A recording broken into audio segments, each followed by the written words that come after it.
Few afflictions are more feared than Greyscale, and far past the point of reason.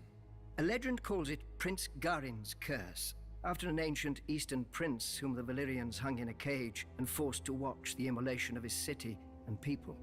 As his city burned under dragon flame, this prince called on his god for vengeance, and a thick fog of foul humors rose from the Rhoyne to smother the Valyrians with Greyscale.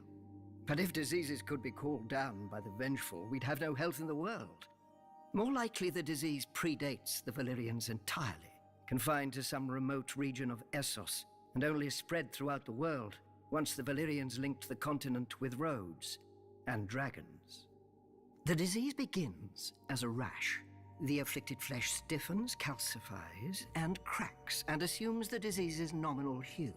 Victims are graciously spared pain, as the disease dulls sensation in the infected limbs.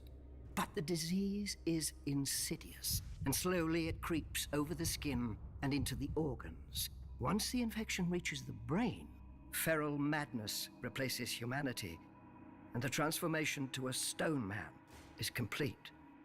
There is no consensus on treatment. Some maesters advocate mustard poultices, vinegar rinses, and scalding hot baths. Others claim only 3 cures: axe, sword, and cleaver. Hacking off afflicted parts does sometimes stop the spread of the disease, but not always. Many a man has sacrificed an arm or foot only to find the other going grey. Those who have been miraculously cured of Greyscale are few, and usually were subjected to so many treatments that isolating the responsible cure is impossible. Besides, few maesters, priests, or healers have the courage for such experiments as would prove a cure. Greyscale is highly contagious, being known to spread from even the slightest contact with an infected person.